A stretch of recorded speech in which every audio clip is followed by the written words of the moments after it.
विद्यार्थीहरू, आज हामी a letter from a patient भन्ने पाठ पढ्दैछौँ।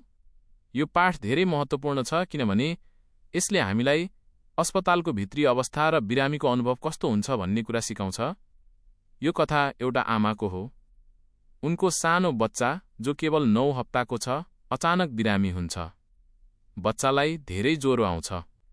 यस्तो अवस्थामा परिवार डराउँछ र तुरुन्त अस्पताल लैजान्छ। अस्पतालमा बच्चालाई आकस्मिक विभाग हुँदै बाल वार्डमा भर्ना गरिन्छ। केही दिन उपचारपछि बच्चा ठिक हुन्छ र घर फर्किन्छ। त्यसैले हामी भन्न सक्छौँ उपचार सफल भयो। तर यहाँ एउटा महत्त्वपूर्ण कुरा छ, उपचार राम्रो भए पनि आमाको अनुभव राम्रो हुँदैन। अब किन त राम्रो भएन? किनभने अस्पतालमा बस्दा आमाले धेरै कुरा ध्यान दिन्छिन्। उनले देख्छिन् कि कर्मचारीहरू मिलेर काम गर्नुको सट्टा एकअर्कालाई दोष लगाइरहेका छन्।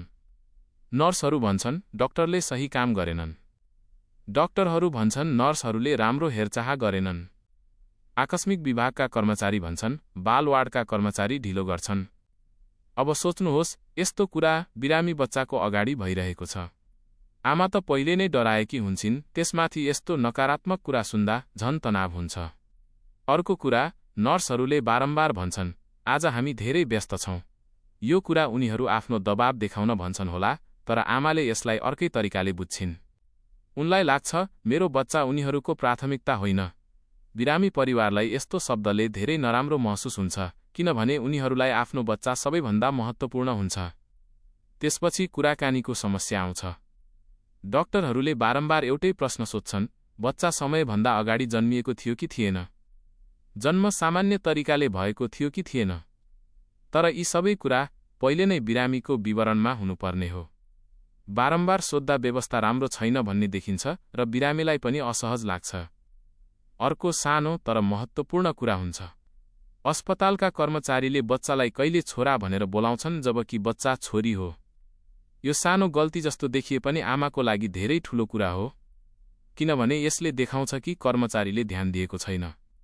अब अन्त्यतिर आमाले एउटा ठूलो सन्देश दिन्छिन्। उनी भन्छिन् अस्पतालमा केवल औषधि मात्र महत्त्वपूर्ण होइन। बिरामीसँग कसरी बोलिन्छ, कर्मचारीहरू आपसमा कसरी व्यवहार गर्छन्, बिरामीलाई कस्तो महसुस गराइन्छ, यी सबै कुरा पनि धेरै महत्त्वपूर्ण हुन्छन्।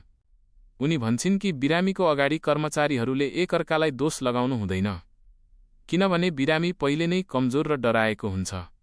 अन्त्यमा उनी आफू पनि स्वास्थ्यकर्मी भएको कुरा बताउँछिन्, तर यो अनुभवपछि उनले बुझिन् कि अब उनी अझ राम्रो व्यवहार गर्नेछिन्, बिरामीलाई सम्मान दिने, राम्रो कुराकानी गर्ने र सबैभन्दा महत्त्वपूर्ण कुरा बिरामीलाई प्राथमिकता महसुस गराउने। सरल निष्कर्ष धेरै महत्त्वपूर्ण। अस्पतालमा राम्रो उपचार मात्र होइन, राम्रो व्यवहार, मिलेर काम गर्ने बानी र राम्रो कुराकानी पनि आवश्यक हुन्छ।